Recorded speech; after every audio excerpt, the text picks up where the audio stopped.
Hey everyone, it's me, John. I'm 20 years old and I've never been one to air my dirty laundry online, but things have gotten so out of hand with my family that I need to vent. Maybe some outside perspectives will help me make sense of this mess. I'm in college right now, studying to be a software engineer. It's been my passion for years, and I've got big dreams of starting my own company someday. To make that happen, I work part-time as a junior developer, juggling coding with classes, and somehow managing to save a little for the future.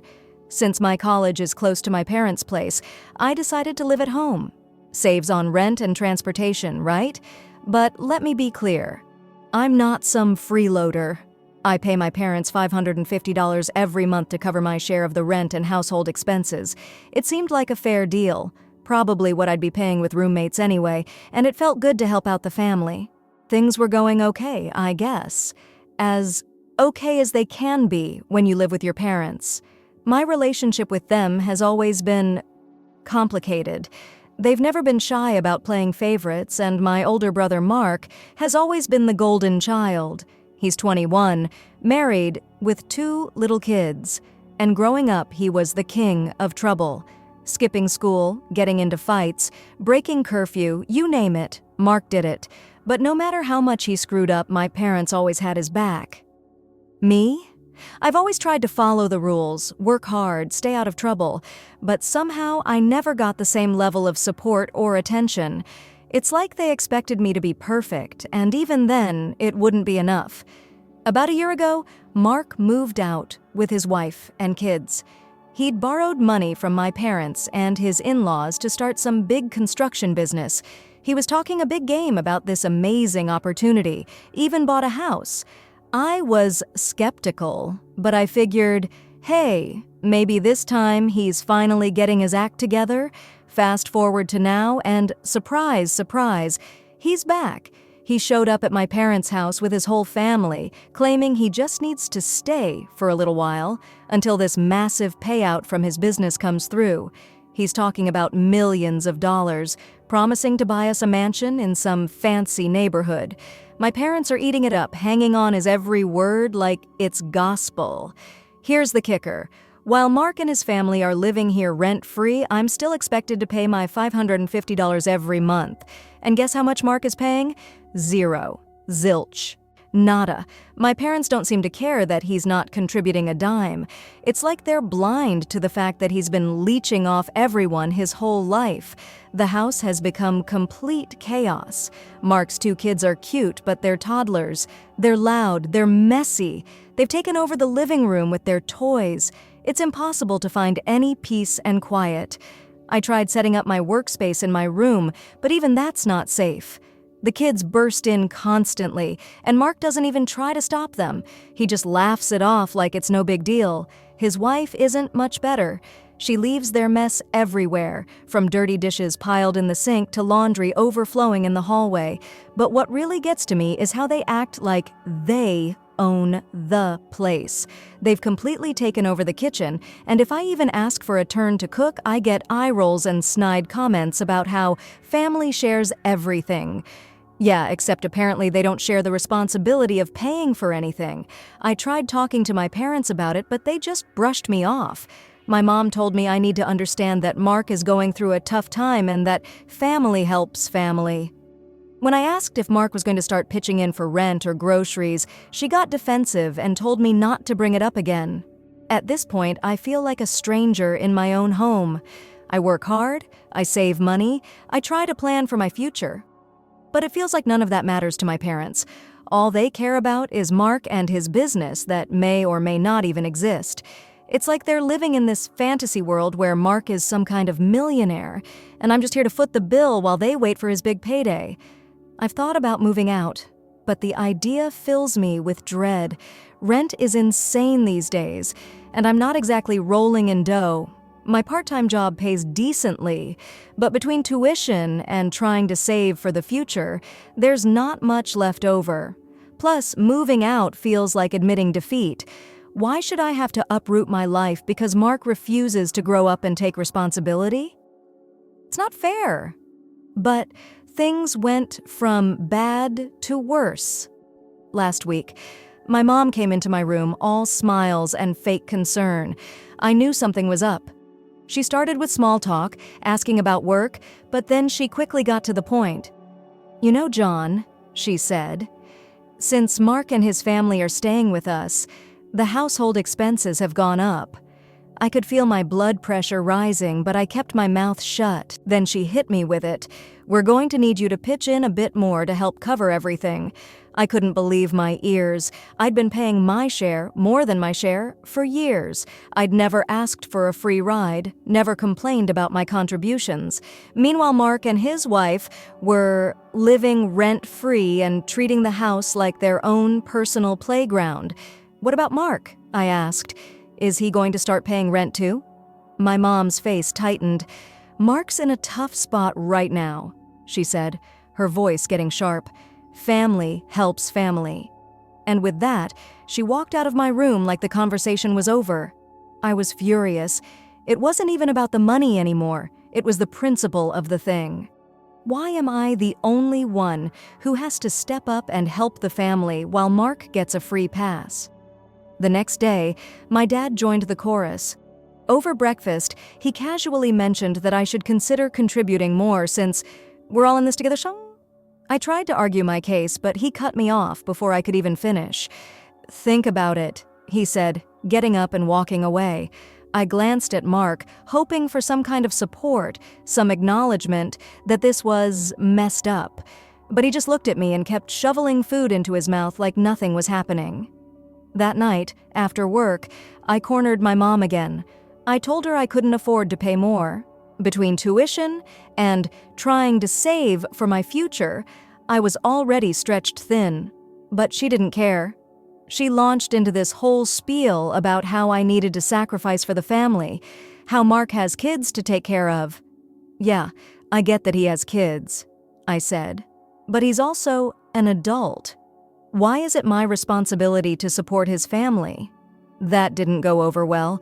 My parents started giving me the cold shoulder. They barely spoke to me. And when they did, it was all passive-aggressive comments about how I wasn't being a team player. Mark, of course, didn't say a word. He just sat back and let me take all the heat while he continued to live rent-free. His wife joined in the fun, too. She started making little digs like, "It must be nice to have so much money saved up," or "I wish we had the luxury of focusing on ourselves like you do." I almost laughed the first time she said that. What luxury? I'm busting my ass to save every penny while they contribute absolutely nothing. What really stings is how little my parents seem to care about everything I've been doing. I've been working hard, staying out of trouble, paying my way, but none of that seems to matter. Mark screws up constantly, and they bend over backwards to support him. It's like no matter what I do, I'll never measure up. The breaking point came a few days ago. I was in my room, trying to get some studying done, when my mom barged in without knocking. She dropped a toddler bed in the corner of my room and announced, "We're going to set this up in here for the kids. They need more space." I was speechless. My room is the one place in this house that's supposed to be mine. "You can't just decide to take over my room?" I protested. She rolled her eyes. "Don't be dramatic, John. It's not a big deal." I stood my ground and eventually, she stormed out, muttering about how selfish I was. The next day, things escalated even further. I came home from work to find Mark's wife rummaging through my desk drawers. When I asked what she was doing, she just smiled sweetly and said, "Oh, I was looking for a pen." "A pen? There's an entire drawer full of pens in the kitchen," but she decided to invade my personal space instead. I felt violated, but when I brought it up to Mark, he just shrugged and said she didn't mean anything by it. I tried to let it go, but later that night I overheard Mark talking to my parents. He was saying something about how I needed to be more supportive, how it was time for me to step up and help the family. My blood was boiling. Not only was he freeloading, but now he was trying to guilt-trip me into giving up even more of my money and my space. That's when I realized I couldn't take it anymore. I'd spent my whole life trying to be the good kid, thinking that if I worked hard enough, my parents would finally see my worth. But it finally dawned on me. It was never going to happen. They would always choose Mark, no matter how much he messed up or how much I succeeded. That night, I started looking at apartments. It wasn't an easy decision. I didn't have a ton of money, and I knew moving out would strain things with my family even further. But I couldn't keep living like this. I was tired of being treated like a second-class citizen in my own home. If my parents wanted to put Mark on a pedestal, fine, but they were going to have to do it without my help. I started packing my things little by little. I didn't want to raise any suspicions, so I hid boxes in the back of my closet or tucked them away in storage bins. When no one was home, I'd sneak a few things out to my car. It was a slow process, but I knew it was the only way to avoid a full-blown family meltdown. During this time, I started pulling away from my family. I stopped eating dinner with them, opting to grab quick meals in my room instead. I avoided any conversations about money or family responsibilities and focused on getting through each day without losing my temper. It wasn't easy. Every time my mom made a passive-aggressive comment about how everyone needs to pitch in, or Mark's wife left a mess in the kitchen for me to clean up, I wanted to scream. But I kept reminding myself that it wouldn't be like this for much longer. I had an escape plan, and that kept me going. One of the hardest parts was keeping my cool around the kids. I love my niece and nephew, but they were driving me up the wall. They'd taken over the living room, the kitchen, even my room at times. I'd come home from work or class to find toys scattered everywhere, sticky handprints on my desk, crayon marks on my walls. I tried setting boundaries, but it was like talking to a brick wall. "They're just kids, John," Mark would say, like that was supposed to make everything okay. Meanwhile, I was counting down the days until I could finally have my own space again. The final straw came a few days ago. I overheard Mark and my mom talking about my savings. I've been working my tail off for years to save up for my dream of starting a software company. It's not much yet, but it's mine, and I've been proud of how disciplined I've been about sticking to my budget. Imagine my shock when I heard Mark telling my mom that I should help the family by chipping in some of my savings. He actually said, "John doesn't need all that money right now. He can start his company later. Family comes first." Are you kidding me?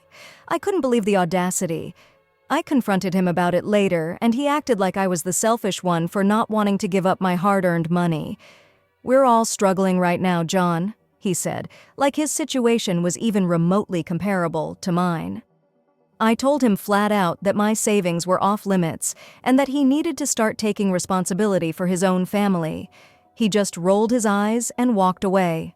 That was it. I went back to my room, grabbed a box, and started packing the last of my things. I was done. I didn't care what my parents or Mark thought anymore. I knew I deserved better than this. So, I found a place. A small 2-bedroom apartment with a roommate, a guy named Jake. It's nothing fancy, just a basic setup with a tiny kitchen and a shared bathroom.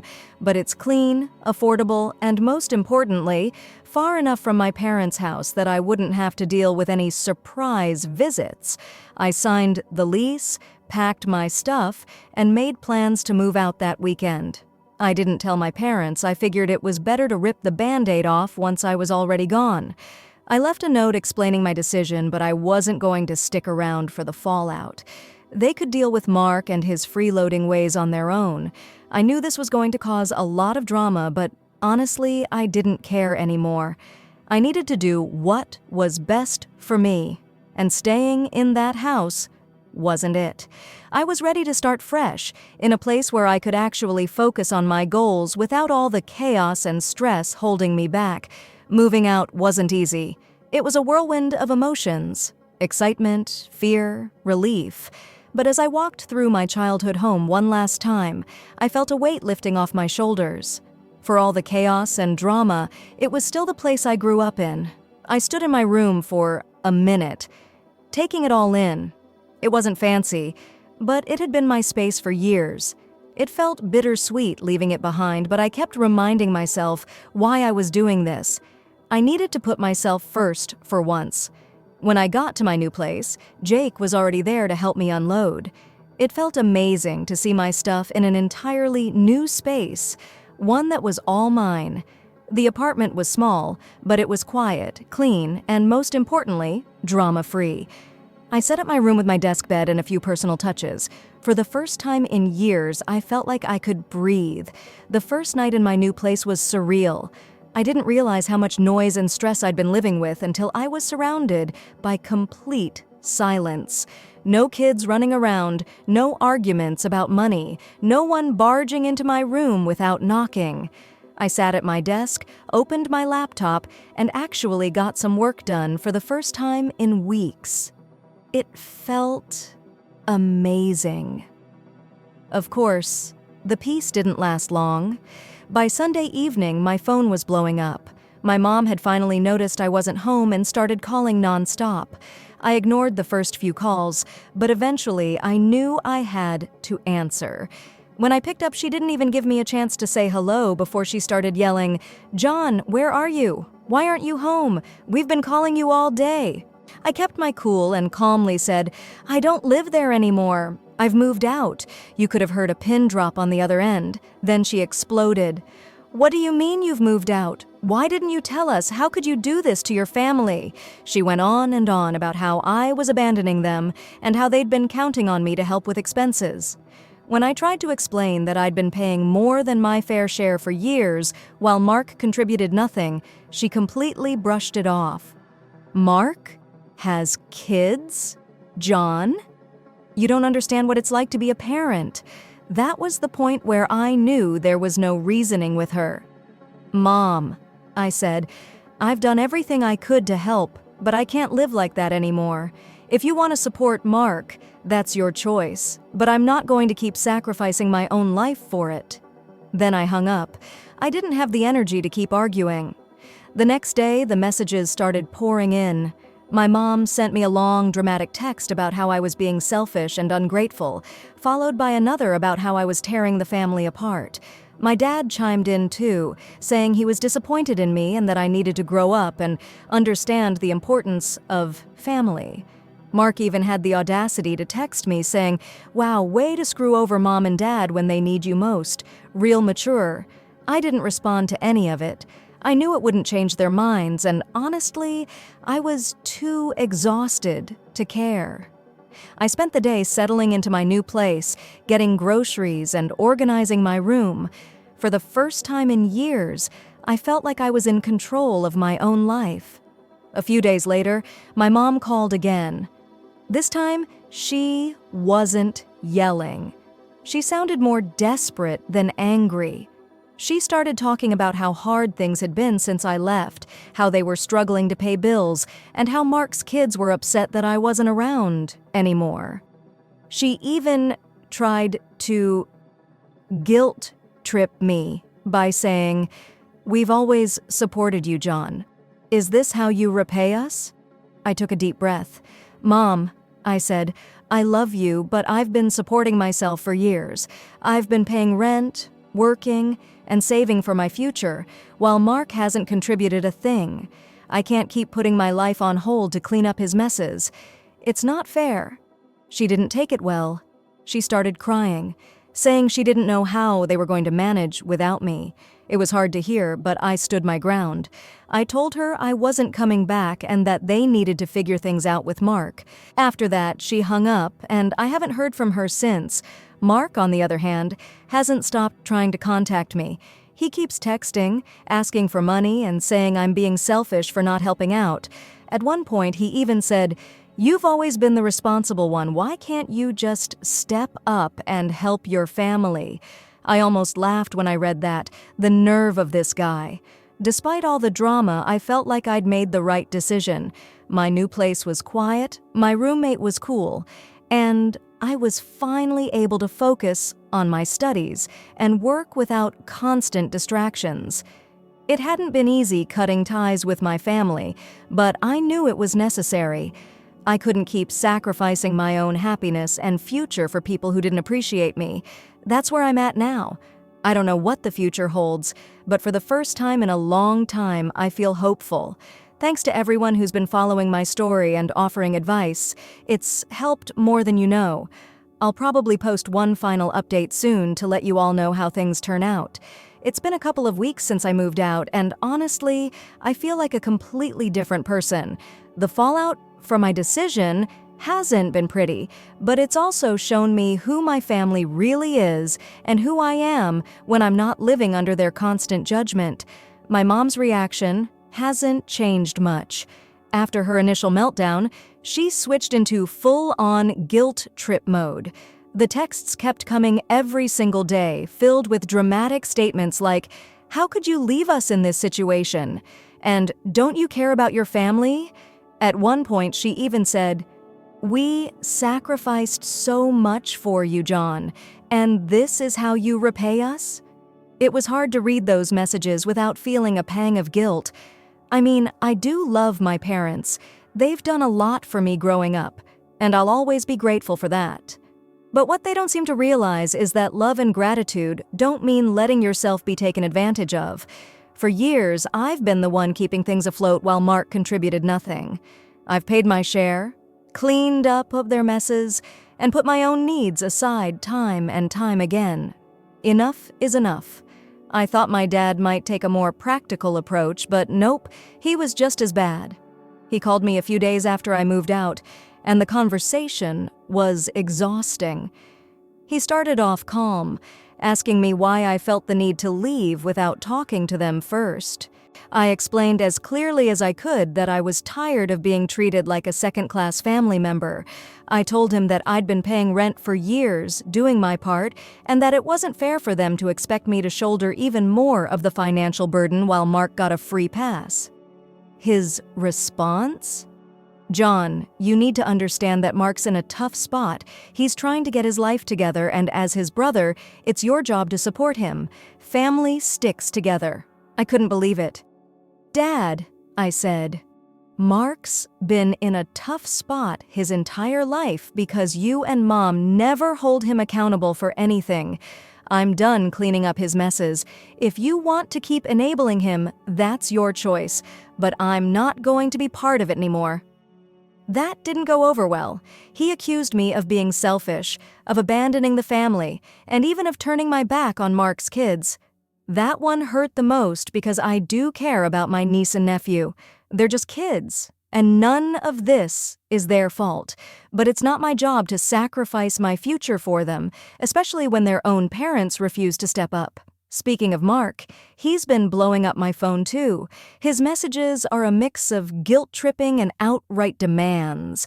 One minute he's saying, "I can't believe you'd leave Mom and Dad in the lurch like this," and the next he's asking for money to help get back on his feet.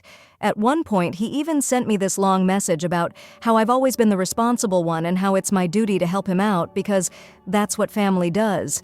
I didn't respond to any of it. Honestly, what's the point? Mark has spent his entire life avoiding responsibility, and I'm not going to be the one to bail him out again. If he wants to turn his life around, great, but he's going to have to do it without my help. On the flip side, life in my new apartment has been amazing. It's small, sure, but it's quiet and peaceful, and I finally feel like I have space to breathe. Jake, my roommate, has been super chill. We split the bills and groceries evenly, and there's no drama, no guilt trips, no ridiculous expectations. I've been able to focus on my work and studies for the first time in what feels like forever. I even finished a big project for my software design class last week, something I probably couldn't have done if I was still living at home. The best part is, I've started to feel like myself again. For so long, I was stuck in this cycle of trying to prove my worth to my parents, hoping that if I worked hard enough or contributed enough, they'd finally see me as equal to Mark. But now I realize that's never going to happen, and that's okay. Their favoritism says more about them than it does about me. I don't need their approval to live my life or chase my dreams. I've been talking to a couple of close friends about everything, and their support has been a lifesaver. They've helped me see that setting boundaries isn't selfish. It's necessary. Just because someone is family doesn't mean they have the right to take advantage of you. That's a hard lesson to learn, but I'm glad I finally did. As for my parents and Mark, I've decided to go low contact for now. I still check in with my mom occasionally to let her know I'm okay, but I keep the conversations short and steer clear of any topics related to money or Mark. It's not perfect, but it's what I need to do to protect my sanity. Maybe one day things will get better, but for now, I'm focusing on myself. So, what's next for me? I'm going to keep saving up for my dream of starting a software company. I don't know how long it'll take or what challenges I'll face along the way, but for the first time in a long time, I feel hopeful. I know I have the skills and determination to make it happen, and without the constant stress of my family weighing me down, I feel like anything is possible. To everyone who's followed my story and offered advice, thank you. Your support has meant the world to me, and it's helped me see that I'm not alone in dealing with toxic family dynamics. If you're in a similar situation, please know that it's okay to stand up for yourself. You deserve to be treated with respect, and sometimes the best thing you can do is walk away. This is John, signing off. Here's to new beginnings. Story 2. This narrative has a title. I found out that my parents were paying for my unemployed golden brother's lifestyle with the $1,300 I provided them each month. Hello everyone. Please click the subscribe button if you like the article. It keeps this adventure going strong and means the world. Let's begin the video now. I sent my folks hundreds. The OP begins, only to find out they provided the money for my golden brother's extravagant lifestyle. I then disconnected them and let them to sink. I was that man growing up, the reliable one, the one who took care of things without grumbling because I wasn't the kind to whine. From a young age, my parents had me figured out. The golden child wasn't me. My younger brother was the rightful owner of that title and all of its benefits. My younger brother is a 22-year-old man. They didn't give me their whole attention or worry because I wasn't the screw-up either. No, I was the dependable one, the workhorse. The man they trusted would complete tasks without hesitation. To be honest, I did a good job in my duty. Any task that needed to be completed fell to me. Mow the lawn, mend the fence, mister. My brother, meanwhile, went through life with ease. While I was outdoors, perspiring over some domestic chore, he would spend hours playing video games on the couch. Additionally, my parents would become really upset and make excuses for him if he made a mistake. I'd been careless when I forgot to take out the garbage. My brother most definitely wasn't going to start doing his share of the work, and my parents weren't going to change either. I learned to ignore it and concentrate on my studies, my job, and making plans to leave that house. And when I found a good position abroad, I did manage to go away. I thought I was at last free. For the first time, I had my own rules. No lectures, no absurd expectations that loom like a rain cloud over my head. I was independent, had my own apartment, and could live my life as I pleased thanks to my paycheck. To be honest, it was amazing. I was myself for the first time, not just the worker. The problem with family, though, is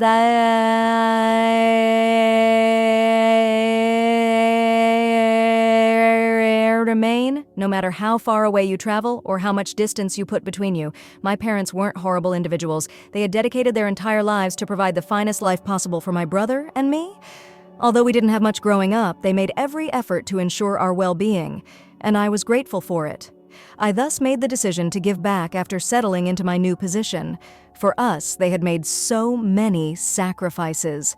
It seemed like the proper course of action. I established a joint account with my mother and deposited $1,300 each month. I didn't mind that it took up a significant portion of my earnings. I assumed it would be used for utilities, food, or perhaps even something extra to lighten their load. Occasionally, my mom would send me updates via messaging, explaining how the funds were being used for roof repairs, medical expenses, and other home chores. Knowing that I could assist them made me feel wonderful. I didn't have to live a lavish lifestyle abroad. For a few years, I was content just knowing my parents were comfortable, and everything appeared to be well.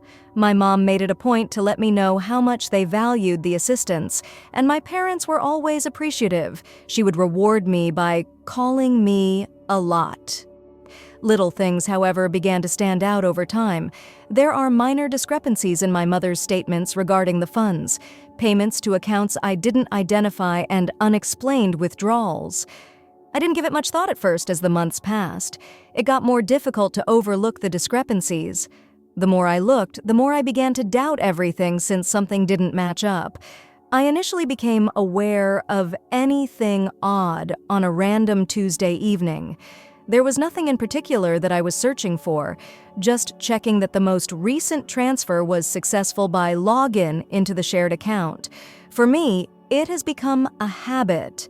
Knowing that my parents had the money they required pleased me. At first, everything appeared to be normal. There was my deposit. The balance seems to be correct.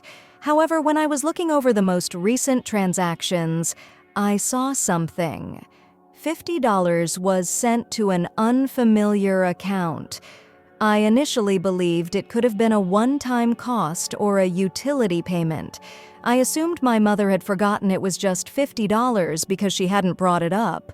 Not quite a warning sign. I didn't think much about it.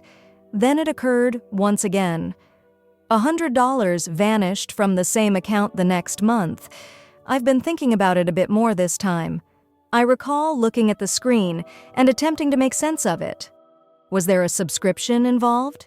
They were paying off a tiny obligation that they had neglected to reveal, but I ignored it. I reasoned that there must be a plausible explanation because life was hectic. The turning moment came in the third month. $50 or $100 wasn't enough anymore. The amount was $200. I had to stop ignoring it. These were not arbitrary transfers. They constantly adhered to the same enigmatic explanation and were consistent and purposeful. Naturally, I chose to casually face my mother. I didn't want to seem accusing or worried. During one of our weekly calls, I mentioned, "Hey, Mom," after noticing a few modest payments in the account. "For what use is that? Is everything all right?" Her response was delivered almost too soon. "Oh," she remarked in a lighthearted and casual tone, "just some unexpected expenses." "What sort of costs?" I pressed, speaking steadily. She answered, "Groceries, little repairs here and there." Nothing noteworthy. I didn't push it, though. I wished to trust her. After all, she was my mother. It was nothing if she said so. Perhaps it was nothing at all. I began paying more attention to the account over the course of the following several weeks.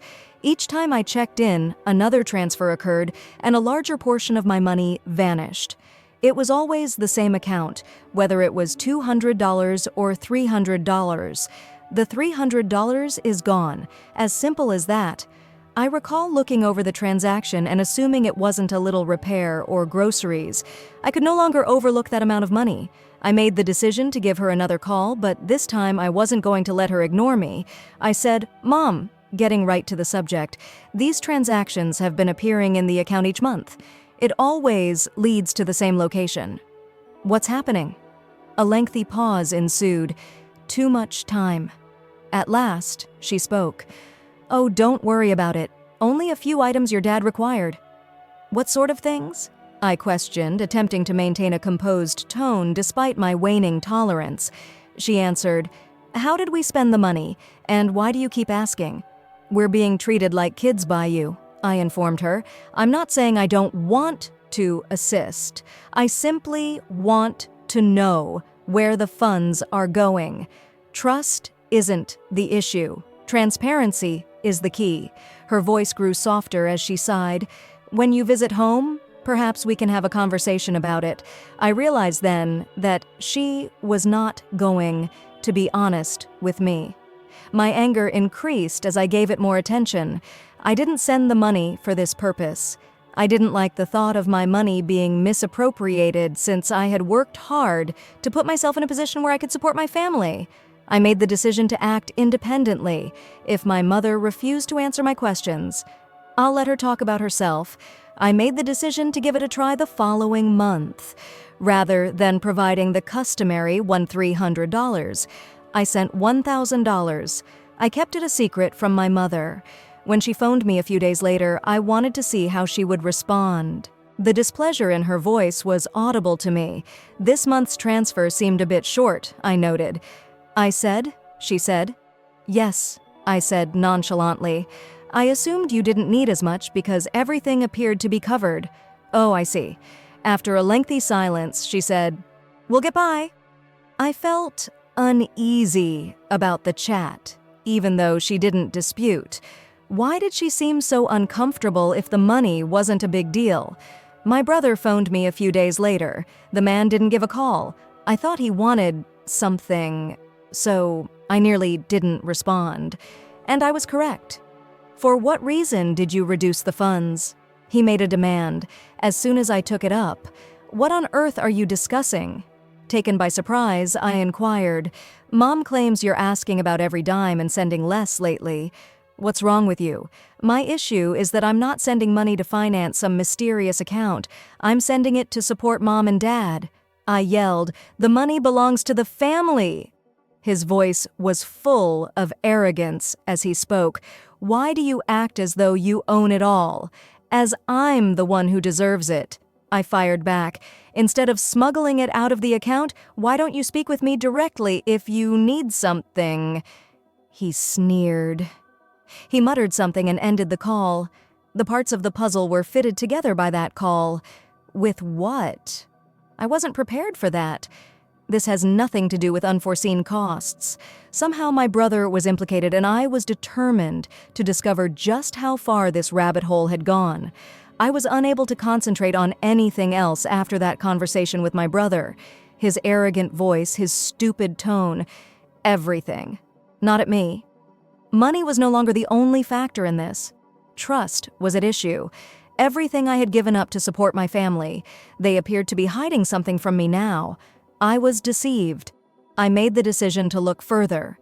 Re-entering the joint account, I looked over the transactions with new eyes. Like a neon sign, each and every transfer to that unidentified account was conspicuous. Right now, there was more than one or two. Over several months, there were dozens. Though the quantity fluctuated, they were always present and gradually vanishing. I was adding them up with my mind whirling. Almost $5,000 had vanished from the account in less than a year. $5,000? That wasn't a random charge or an unforeseen expense. That was calculated, purposeful. I wanted to give my mom one final chance to come clean, but I knew I had to face her. Perhaps she had been placed in a difficult situation.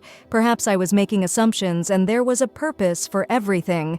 I thus addressed it as composedly as possible on our subsequent call. I said, attempting to sound steady, "Hey, Mom.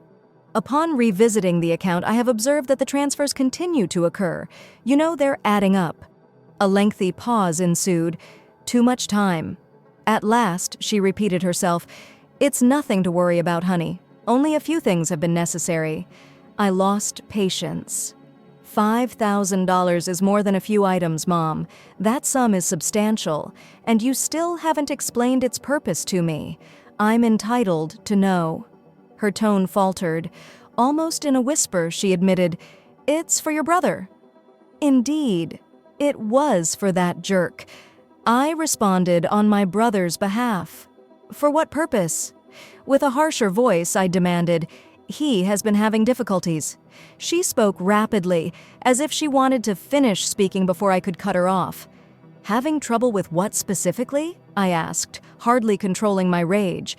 "He pays no rent for his property. He receives a scholarship that even provides him with spending money, but he has no bills and no employment. Why would he need $5,000? She paused. I knew she didn't have a nice response at the time. Weakly, she continued, "He just needs help." I lost my temper.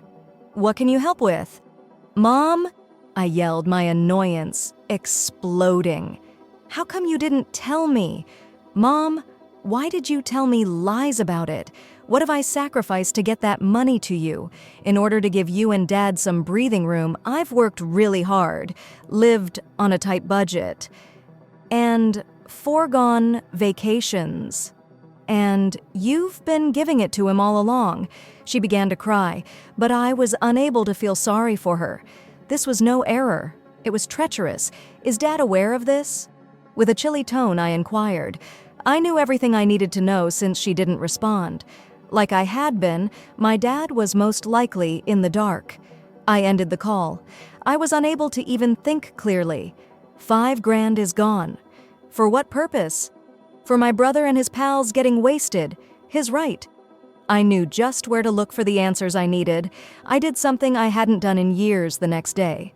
I went to my brother's profiles on social media. He didn't have private profiles. He had always enjoyed flaunting himself, but I had long since stopped reading his posts. I looked through them from a different angle now. Photos of him out at fancy clubs with buddies clutching bottles of champagne, and a post flaunting a brand new pair of sneakers that most likely cost more than my rent each month made my fury boil. Images of gaming rigs, devices, and even a brand new automobile sitting in our parents' driveway. The worst parts were the captions. Put in a lot of effort, play more vigorously, living the dream, appreciative of my blessings. Thank you. The man, after all, had never taken a job in his life. I continued to scroll down. He was displaying the automobile in a post that I came upon. My parents had never mentioned purchasing a car to me, not to mention one for him. My mother was not even a driver. So, where did it originate? My own funds. He was financing this lifestyle with my money. All those transfers and all those evasive justifications, they were paying for his gadgets, footwear, nights out, and that fucking automobile. I have to stop putting up with this. I gave him a call right away. Having fun with the vehicle? I pictured him standing in front of me and inquired as soon as he picked up. I would have struck him across the face. An uneasy laugh followed a silence. What is the intended meaning of that? It indicates that I am aware of where my money has been going, I said icily. For what length of time did you believe you could continue? His tone changed from uneasy to protective as he responded, Dude, relax. It's not really important. The money belongs to the family. Family funds. I spit. I own the money. I earned it. To assist Mom and Dad, I mailed it. Not so you could purchase pop bottles and footwear. He let out a sigh, as though I were the one acting irrationally. Look, I have no idea why you're so angry. I assume you're earning a nice living? You're not quite broke. That was it. I recognized at that point that he felt more than simply a claim to my money. He really thought he was worthy. I was so furious that I could hardly talk. You're correct. Finally, I said, I'll create more, but you're done. Before he could answer, I hung up. This was not the end of it. By no means. I was unable to sit still after that call. I felt smothered by the thought of my brother, smiling as if he had earned the right to live like a king. He is surrounded by individuals who most likely were unaware that his entire way of life was made possible by the labor of others. Via my diligence, even my parents took advantage of me to make him feel better. Anger, however, was insufficient. I needed evidence, something tangible to face my parents as well as him. I refused to allow them to turn this into something. If I was going to blow this up, it wasn't. I was determined to ensure that they couldn't get away with their actions. I double-checked the joint accounts transactions. The initial transactions had been $50, followed by $100 and $300. The sum had increased to more than $5,000 by the time I had completed the computation, and I was only able to track it. Still, the automobile didn't make sense. I couldn't understand how they'd been able to purchase it, even with all the money that had been stolen from me. I thus took a step I hadn't taken since moving out. I gave an old buddy from the neighborhood a call. "Hello," I stated in a light-hearted manner. "Do you still see my relatives?" "Yes," he said. "Your mother is constantly in the grocery shop. What about your brother? With that automobile, he's pretty impossible to miss." My opener was that. Regarding that automobile, yes. I tried to sound indifferent as I spoke. "What is wrong with it? You didn't know, dude?" He sounded astonished as he asked. "He only discusses it. He informs everyone. He has been using your parents' funds to make the payments, and they co-signed for it. Bad. Not even a car was owned by my parents. Since they couldn't afford one, how could they defend signing for one? Before he could ask any questions, I hung up and remarked, "Thanks for the heads up." I had had enough of being kind. My brother was going to see what happens when the free ride ended if he wanted to live lavishly on my cash. Closing the joint account was the first step. I canceled any further deposits and moved the remaining amount to my personal account. I then began making phone calls. The bank comes first. I had some leverage because my mom used money I supplied to co-sign for the automobile. The automobile was legally linked to the account that I had been sponsoring. I was able to get the automobile repossessed after a protracted and stressful exchange with the bank. My brother could use his own funds, not mine, to purchase a car if he so desired. I then contacted his university. His Instagram postings about the automobile, parties, and gadgets were collected into a tidy little folder, which I then forwarded to their scholarship committee. I clarified that he had been supporting a lifestyle that was inconsistent with their standards for academic integrity by utilizing his scholarship stipend and other undisclosed cash. His scholarship was taken away in less than a week. Do you believe I'm finished? Not at all. I recalled something my mother had said years before. On the side, my brother had been selling sneakers. I didn't give it much thought at the time, but now it was the missing component. After doing some research, I discovered that he had not disclosed any of the money. I knew he would soon be facing an audit after he gave the IRS a brief anonymous tip. Then the drama began. My mother was the first to call. "The vehicle is no longer there," she sobbed. "They took it back. What did you do? What was mine was reclaimed by me." Flatly, I replied, "You lied to me and used money I earned to co-sign for that automobile. You are responsible for this." I refused to listen to her argument. "When you gave him thousands of dollars behind my back, you made your decision. Don't count on me to save you right now." My brother called the next time. I was anticipating it. "What on earth is the matter with you?" As soon as I picked up, he yelled, "What's the matter with me?" I answered in a chilly tone, "What's the matter with you? For years, you have been taking from me while posing as a self-made success. You actually thought I wouldn't know my life was wrecked by you," he shouted. His voice broke. "The vehicle is no longer there. The IRS is pursuing me after I lost my scholarship. What should I do at this point? Obtain employment?" I said plainly. "Then perhaps you will know what it's like to work for anything. You really are." Before he could finish, I hung up. What he wanted to call me, I didn't care. It was not a case of retaliation for its own sake. This aimed to show him and my parents that their behavior has repercussions and that they can't toy with me and expect me to capture them without my help. Bills rapidly were unpaid for my folks. They called and begged for my assistance, but I refused to back down. "Consult your golden kid," I said icily. "Hold on a minute. Surely he's broke now?"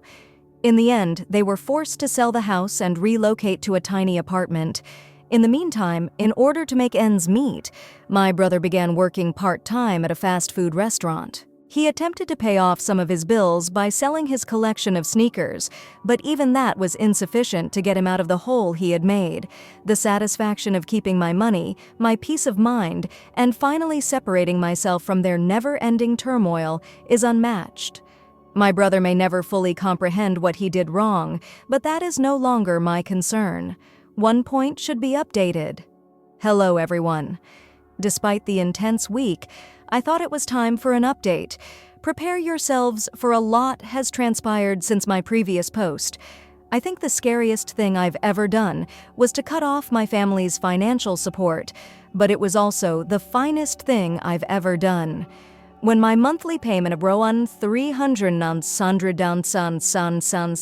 sancentra de samsan stamsa san Naikiwine at first there awadis sewer warntran and with lay voicemails scattered everywhere. My mom blew up my phone. She's weeping one moment. She's screaming the next moment. How could you harm us like this? Where my brother and your family vanished. Utterly quiet.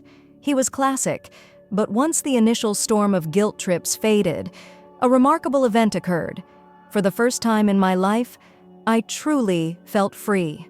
I was done worrying about where my income was going. No more questioning whether my brother's pizza and gaming marathons were being paid for with my hard-earned money. It was all mine. I finally started prioritizing myself with that additional money. I accumulated a big emergency fund. Why didn't I do this sooner? Really? After that, I fulfilled a long-held ambition of mine. I reserved a week-long vacation on a beautiful beach, drinking drinks and avoiding any burdensome family turmoil. Complete happiness. Get this too, I've even begun making investments. It turns out that your finances might increase when you stop continuously providing for your family. Who could have known? Even though I'm still getting used to it, I'm seeing my savings increase rather than decrease. A kiss from the chef, things at home in the interim. Not too optimistic. My family had to experience life without their human ATM the hard way. My parents no longer called as frequently. I suppose it was harder to talk to me. My brother continued to disappear once the money dried up, but to be honest, I don't care about their drama anymore, and I'm completely fine with it for the first time. The last update. Hello everyone! Although I had no intention of posting another update, here I am. Okay, so this is the bit that occurred a few weeks ago and which I still find hard to believe. My phone is buzzing. My brother is there. The person who stole my money and pretended that I owed him money. As soon as he said, "Hey," I knew something was wrong. He didn't sound like the arrogant person he usually is. He made a sound, I'm not sure, weary, feel even more ashamed. "What are you looking for?" Not even attempting to conceal my doubt, I asked. Then he lets it fall. I wanted to apologize for everything. I nearly dropped the phone. Such as, what is this person up to? Who is he? My sibling?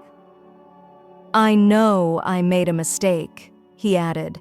"I'm trying to make things right, but I don't anticipate your forgiveness. I simply wanted to let you know that I was at a loss for words. I was very taken aback. I had been angry for a long time. Actually, I'm furious with him for how he treated me. I never imagined that he would acknowledge it, much less offer an apology. I merely said good at the end. You have a lot of things to repair. That was the end of it. From then on, we didn't communicate much. To be honest, I'm still unsure about my feelings toward it. It's a beginning, but am I prepared to forgive him? Not even close. I'm concentrating on myself for now. Cleaning up after everyone else has taken up plenty of my time as the family's workhorse. Now is the time for me to enjoy my life free of that burden.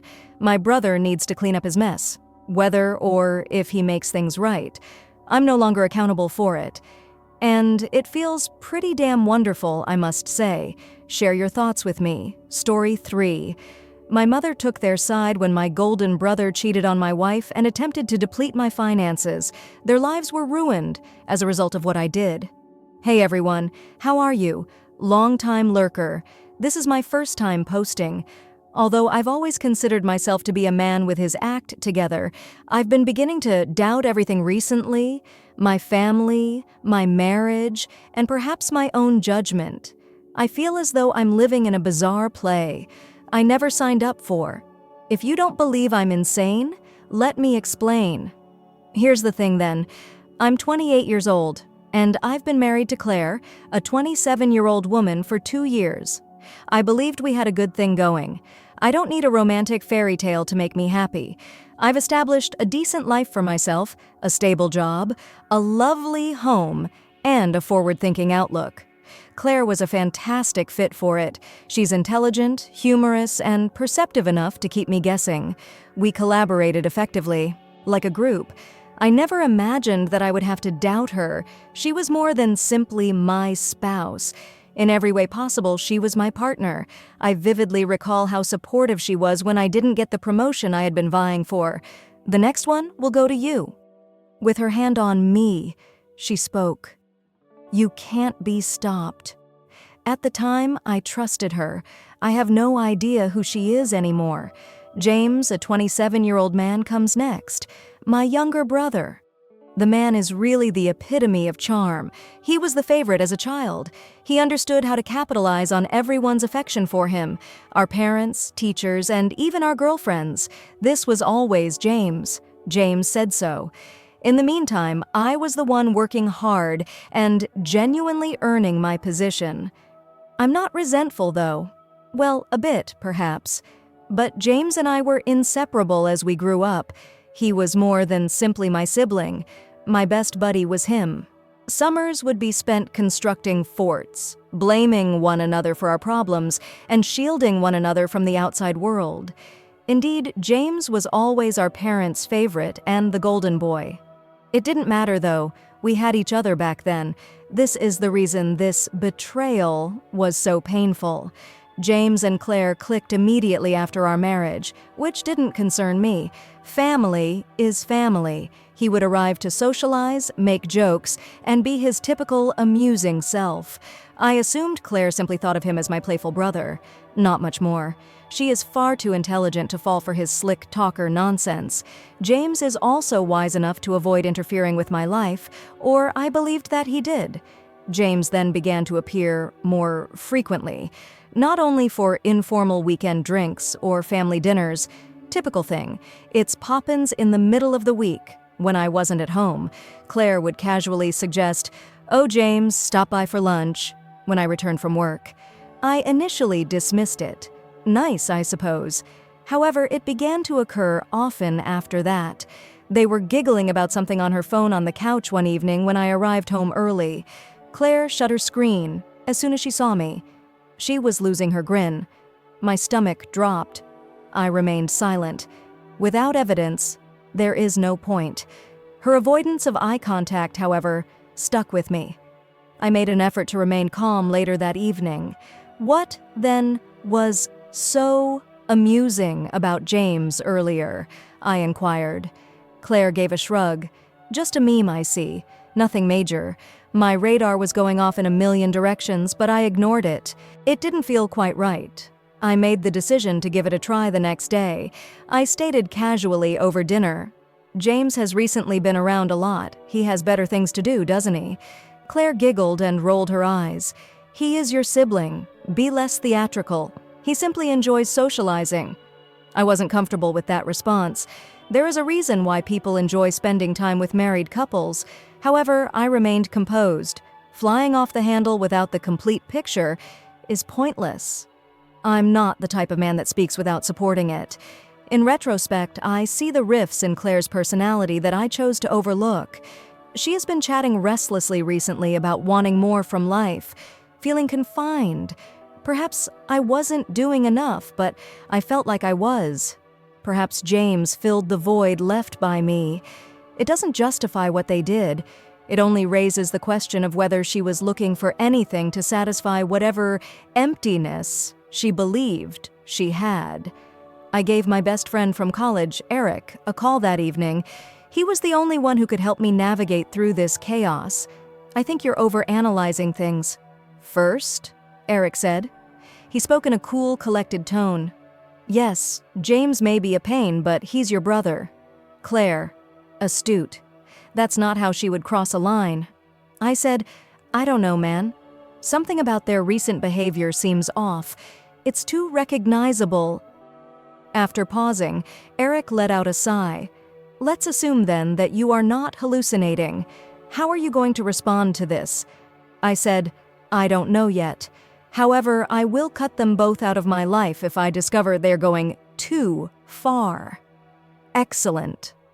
Firmly, Eric replied, "That type of treachery is not something you deserve. Do not allow them to drive you insane and keep your eyes open. Have faith in your instincts." The barbecue party followed, a innocuous family gathering, or so I believed. One of my cousins cracked a joke as we were all cooking hamburgers in the backyard. It seems like Claire and James are a perfect match. My jaw tensed as everyone chuckled. I was no longer the only one who saw it. Others took note. I recognized then that this was more than just a mental image. I've been watching ever since. Not compulsively. I am not some insecure kid who must constantly monitor his wife's behavior. However, I am also not blind. The subtle looks they exchange, the inner jokes they make that I don't know about, and the way Claire always stands up for him when I bring it up. For now, everything is adding up. I've been playing the long game and letting them think I don't know what I'm doing, but I know deep down that this won't work out, and they're in for another surprise if they think I'm simply going to watch this unfold. I was aware that I needed assistance by now. Catching them wasn't my only goal. I wanted to be certain that I had considered every possibility. At that point, I phoned up my friend Mark, who is known as a beast in family legend. I knew that the man who was like a shark in a suit would protect me. He's no ordinary attorney. He is a family friend who has witnessed everything, and he does his job very well. There's a problem. I informed him of my suspicions. Telling people that you believe your brother and wife are betraying you is painful, Zarina. I didn't want to play dirty, but I needed aid. My intuition tells me they're hiding something, but I don't have much yet. Mark didn't inquire about specifics. He's not one to squander time on conjecture. With a firm voice, he replied, "You get me the proof. After that, we'll decide how to deal with it.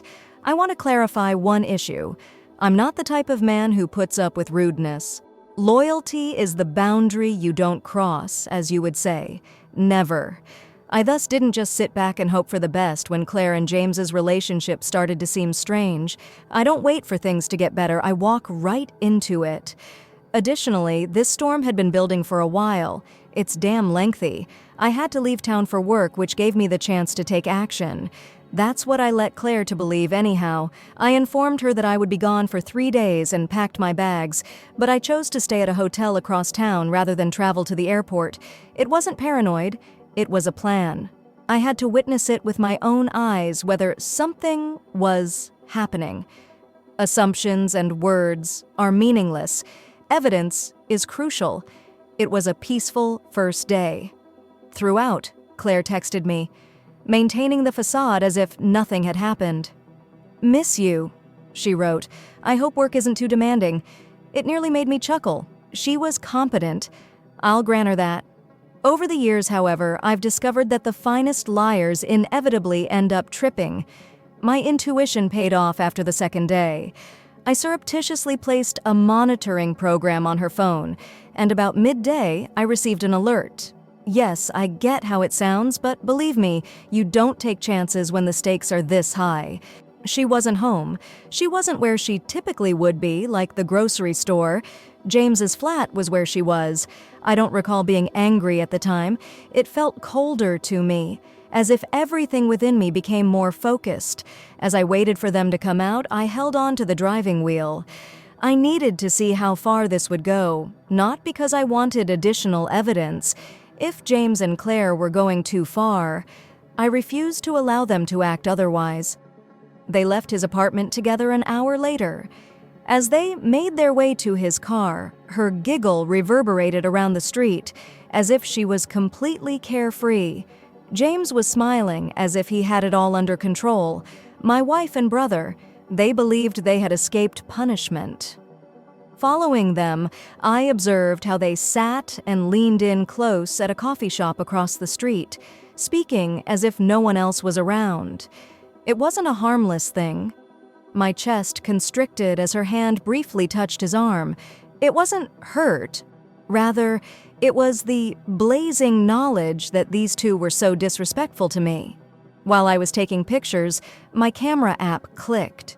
The nail in the coffin of whatever they believed they could get away with was every one of them.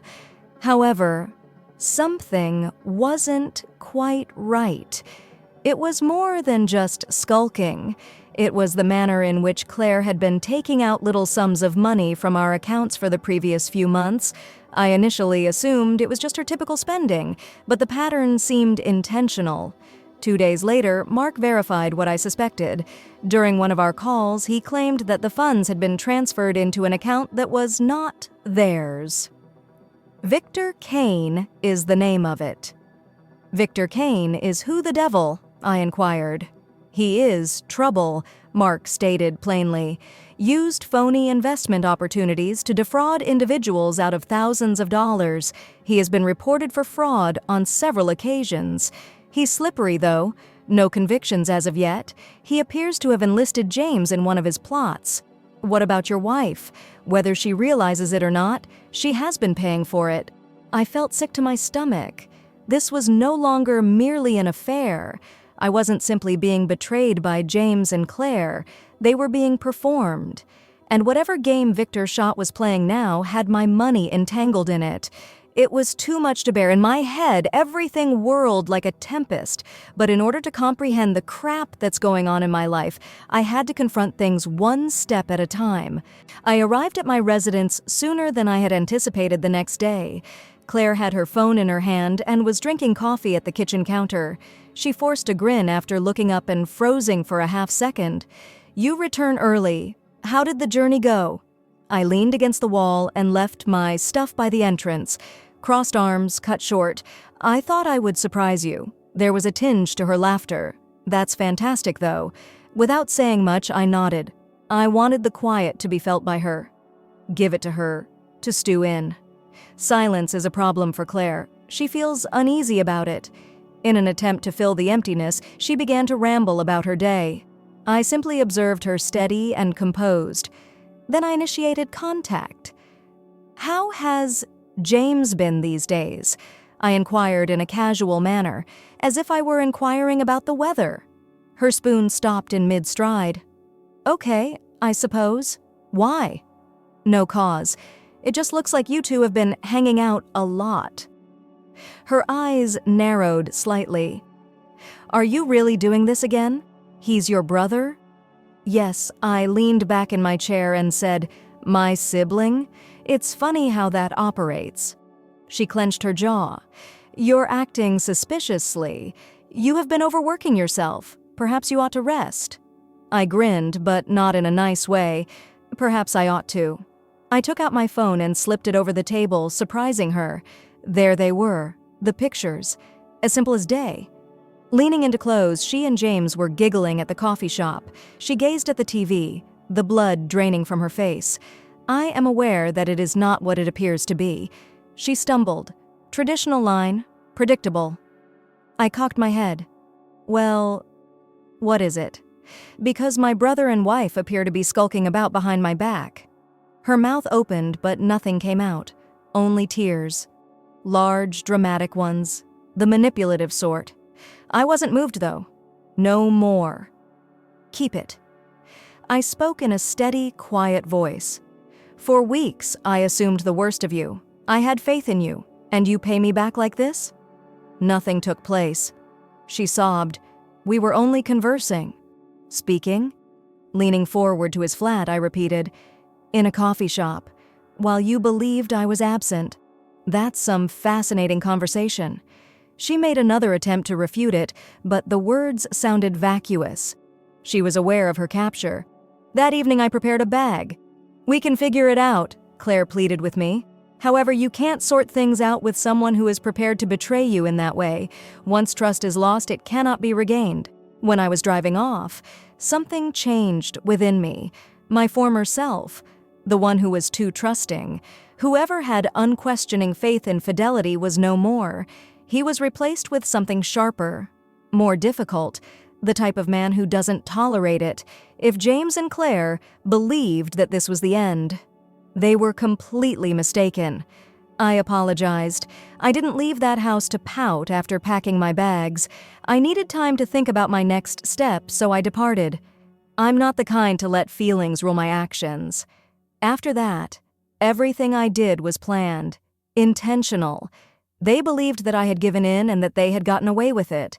However, I've never in my life given up on a battle, and this was not the time for me to begin. I lay everything out the day after I left, including the tracking app records, the pictures, and the fact that Claire was unable to look me in the eye after I confronted her.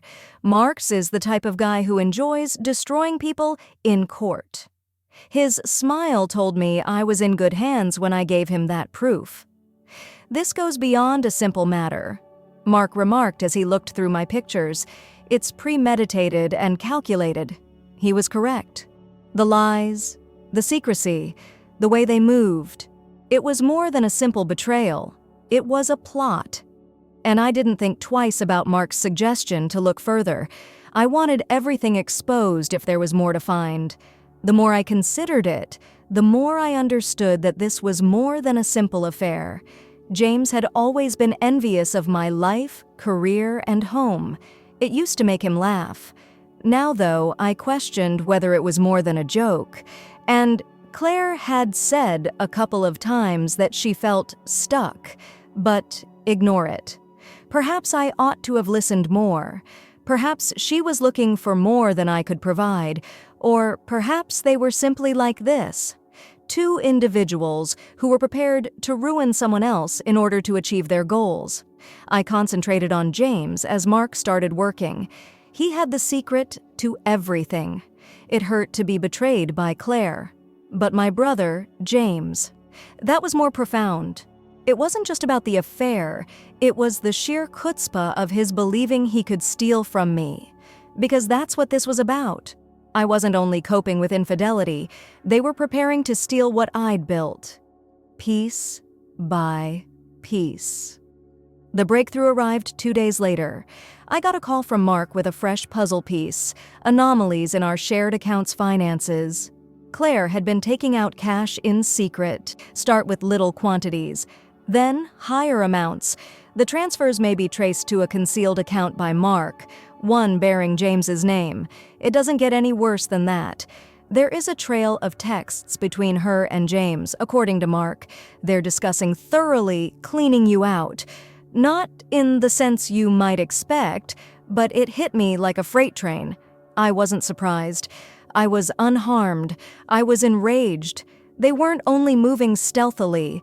They had a plan to rob me of my life, to abandon me with nothing. For what purpose? So that as I gathered up the pieces, they could play house together. My lack of sleep was beginning to show, and I was having hallucinations. After a meeting at work, my manager drew me aside. He remarked, "You've been distracted lately." What's happening? I wanted to share everything with him, that my finances were in disarray and that my brother and wife were ruining my life. I simply nodded and said I will get back on track instead. The only thing I had left was work. Even that seemed to be sliding out of my grasp. My pals were also taking notice. Lately you have been silent. One of them sent a text message. "Is everything all right?" I didn't respond. I had no intention of confronting Claire once more. She couldn't be saved since she had already made up her mind. However, James, he had yet to see me, hadn't confronted the inevitable. Like the coward he is, he had been hiding. That wouldn't last, though. I conducted further research before to confronting James. I received a synopsis of Victor Kane's operations from Mark. He preyed on those like James who were too conceited to recognize the warning signs and in need of quick cash. Mark claims that Victor had assured James of a risk-free transaction, get access to a sizable sum of money that has been invested in one of Victor's projects, and in a few of months, double that amount. James only needed to persuade someone to provide funding. Claire entered the picture at that point, whether she complied voluntarily or James coerced her. I didn't give a damn. Both of them had deceived me. They were now enmeshed in a scheme that may destroy all I had worked so hard to achieve. I visited Eric's residence before going to James's flat, where I had to confront him. "Are you actually going to face him?" he inquired. "I must." My jaw tightened as I spoke. "But," he cautioned, "don't lose your temper. You're superior than this. Don't allow their treachery define who you are." I took a car to his flat the next evening. I didn't make a phone call. Wasn't a gentle knock. He opened his door after I beat on it. When he noticed me standing there, his face went white. "Can we have a conversation?" Already attempting to backpedal, he stammered. Behind me, I slammed the door. "You only have one opportunity," I said, taking a step forward. "Now tell me the truth." James, the color gone from his face. "It's not what you think, man. Don't tell me lies." I spoke sharply as I leaned in. "I have bank transfers, tracking logs, and pictures. Do you believe that I am unaware of the hidden account?" James's hands shook as he froze. I stepped forward, looming over him. "You were fully aware of what you were doing. My wife wasn't the only one you slept with. You attempted to steal all of my hard-earned money.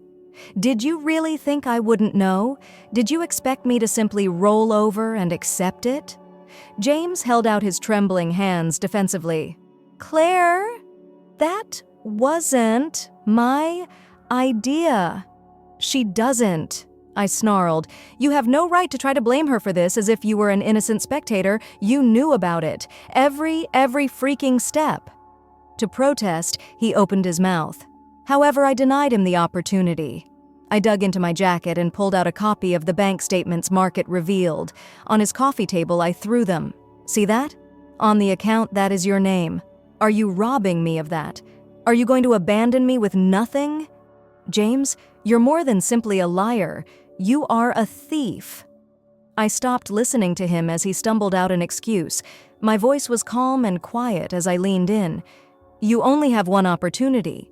Describe Victor Kane to me." He also made no attempt to sneer or deny anything for the first time. I have no idea what you're discussing." He stumbled. With a snarl in my voice, I took a step closer. "James, don't tell me lies. I am aware of the account. I am aware of the financial situation. Victor isn't your business associate. He is a liar. How about you? You're too dim to notice. In his game, you are but another pawn." James held out his trembling hands defensively. He stated it wasn't meant to go this far. "It was just an investment," Victor replied. "Something to move forward with." Claire desired to join. She also believed it was an excellent idea. I lost my temper. "He came into our life because of you.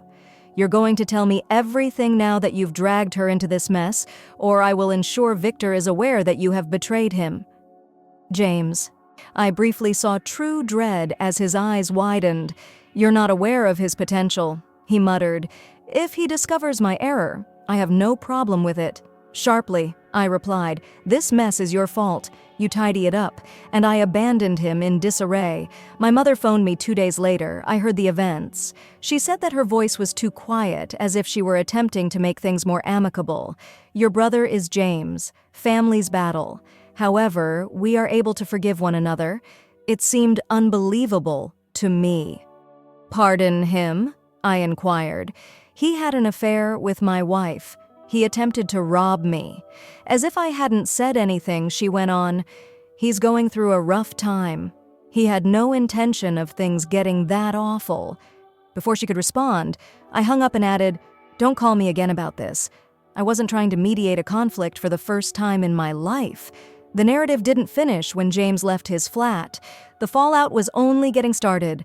Such betrayal does not just go away. Deep scars are left behind. Locking down any financial loose ends was the first thing I did. They had no notion who they were dealing with, even if they believed they were sophisticated. Mark was my lawyer and my greatest weapon, and I wasn't going to allow Claire or James take away a single penny of what I had worked so hard to gain. Our joint accounts were frozen by me.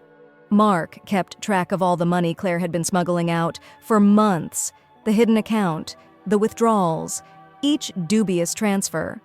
Good news. Over the phone, Mark told me in a smug voice, "The account has been frozen twice. They are unable to touch it." I smiled.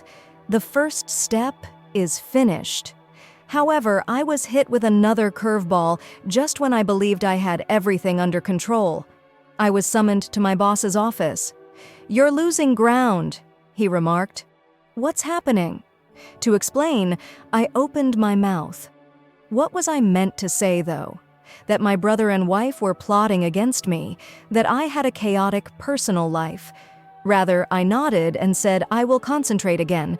I didn't need to lose my job as a result of their betrayal.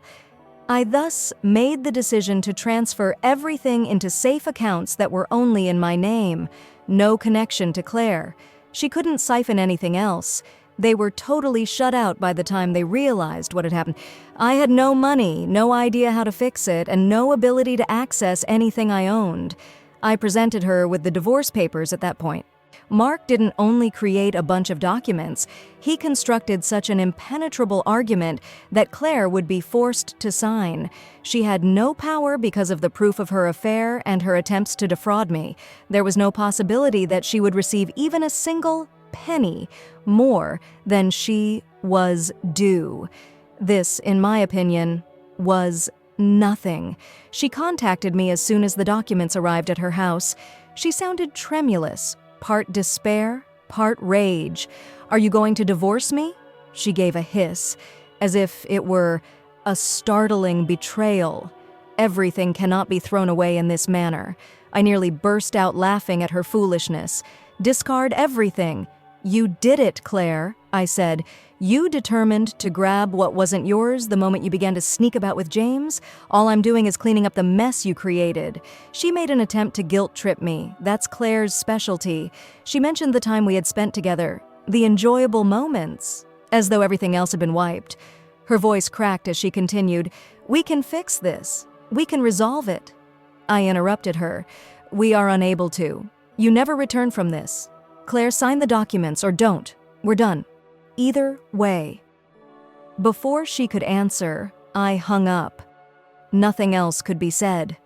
When James's turn came, firing him from his lucrative position was a nice place to start, but it wasn't enough. He believed that his charm would last forever.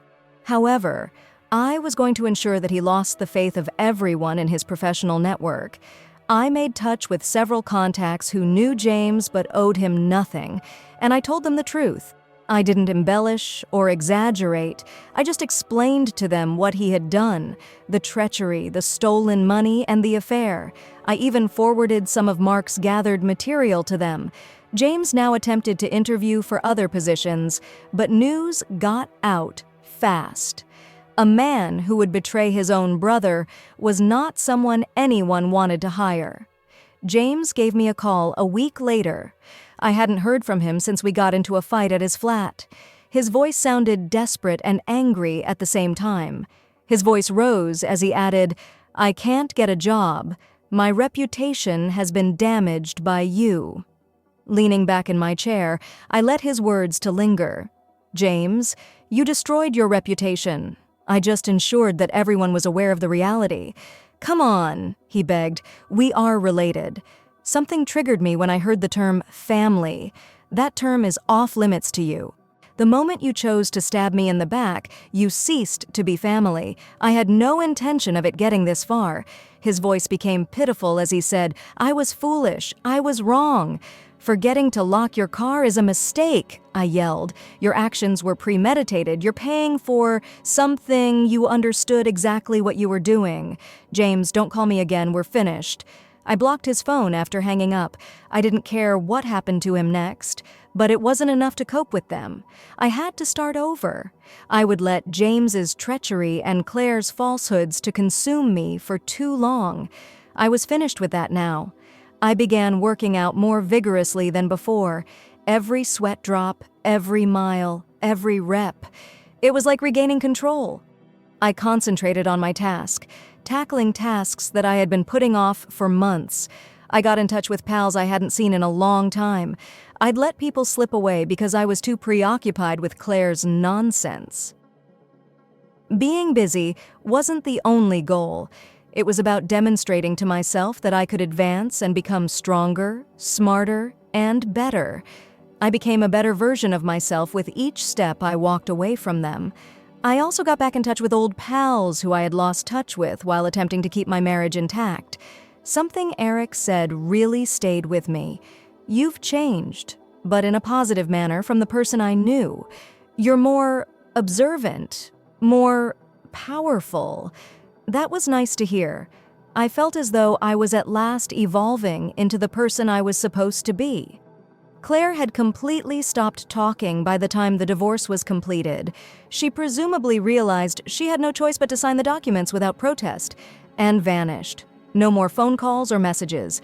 She was aware that James was gone. To last, he ducked into the darkness.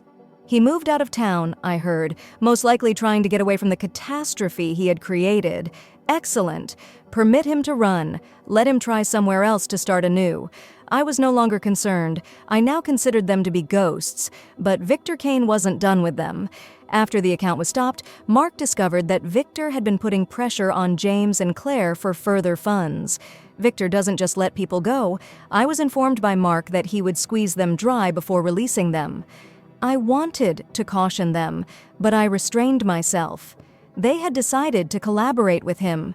If Victor betrayed them, they had decided to betray me. It was not my problem. It was theirs. Nevertheless, it was gratifying to see James and Claire frantically clearing the mess they had made. It's difficult to explain how all of this altered me in retrospect. Although I no longer trust as readily, I don't think that's a negative thing. Trust is not bestowed. It is earned, as well as devotion. It's not only anticipated, it's necessary. James and Claire believed they could destroy me, but all they accomplished was to remind me of my true self. So here I am, sharper, more powerful, more intelligent. They lit a fire beneath me instead of trying to burn me. This is the most important lesson I've learned. Everything might be lost. However, you can rebuild as long as you don't lose who you are. And if I allow anybody to attempt to defeat me once again, I will be condemned. However, given the disaster they left behind, I'm really interested to see how their lives will develop. I'll spill the tea here if I discover anything fresh. Keep an eye out. Okay, everyone, I have a little request before we start the last update. Every single day, we work hard to locate these amazing tales for you, and we are very grateful for your support. Please think about subscribing to the channel if you like our material. It truly aids in our development and enables us to keep sharing more incredible tales with you. Thank you. Let's go on to the last update now. Scott, the last update. Hello, everyone. A long time has passed. I thought it was time for an update because a lot has transpired since my previous post. The blocked account wasn't the only financial setback for my brother James. Do you recall Claire and James's attempt to conceal the stolen money stash? Since the transfers were linked to fraudulent behavior, the bank reported them and imposed heavy fines on each of them. Claire scraped together enough money to cover her portion.